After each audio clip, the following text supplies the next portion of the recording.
Now, as part of our Tech Spotlight segment, we'd like to introduce Josh Wade. He's with Nectar Media and Nectar Tasting Room. So tell us a little bit about you, Josh, maybe real quick, where you're from, and tell us about your businesses.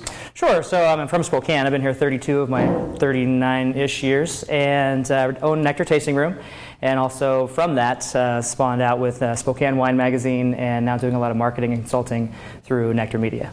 You've got a lot going on right now. So tell us what's really hot in social media right now? You know, in social media right now, it's still all about engagement and developing those little ecosystems that have some social collateral to them. But the biggest, newest thing that people are talking about is Pinterest. Yeah, tell us a little bit more about that, because I hear it all the time. So Pinterest is, if you just imagine if you have a vision board or a board of things that you're trying to collect and save. Usually we do that through our Internet Explorer favorites. So this is a public forum of being able to do that, and it's very visual based, and people are following images rather than brands, and it's an extremely viral website. It's actually grown to be one of the fastest growing websites in the history of websites, with over 11 million unique visitors in January. So for your business, Josh, you were able to really start out pretty much online, correct, and kind of build a following, and then you've really parlayed that into your own sort of social media business. Can you talk a little bit about that? Yeah, so I read a book several years ago that talked about we're in an age where we can brand ourselves using social media, and I took it literally and thought if I could open the doors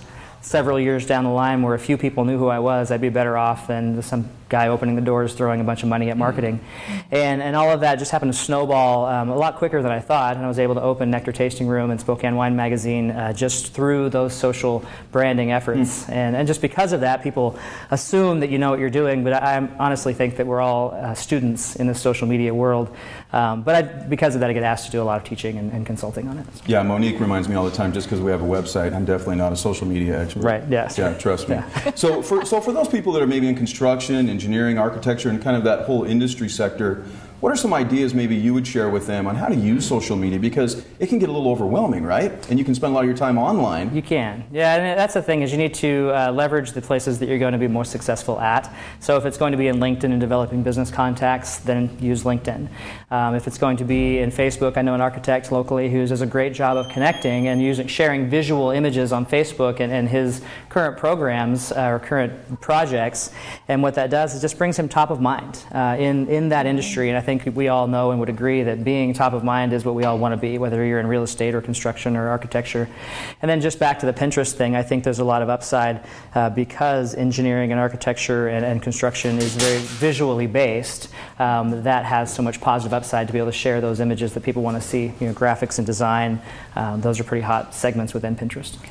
That's great advice, and really you want to go towards the social media outlets that are really right for your industry, right? Absolutely, because not everything is going to be, you may not even get Twitter, and it might not even be an area that you'd be able to grow a little ecosystem in. So focus on, you're going to spend your time, I mean, I'm a small business owner too, and you only have so many hours in a day, so spend your time in the place that's going to be the most beneficial for you. So how can people maybe contact you or follow your blog or maybe get in contact with your business? Well, you can come down and have wine at Nectar Tasting Room, which is on 120 North Stevens, and you can always enjoy a little conversation over a glass of wine.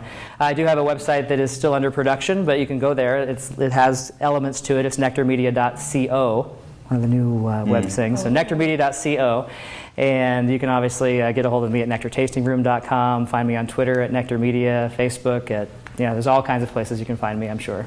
Yeah, so you're truly the online to offline guy. You've got an offline place where people can come in. For some reason, people love to drink wine while they're networking. I know, it's a great thing. That's a good little connection. So absolutely. Did anyone ever tell you how observant you are? Yeah, it's usually over a glass of wine to make me more interesting. Right. Exactly. Such an awesome job. Thank you so much for being with us. Oh, you're welcome.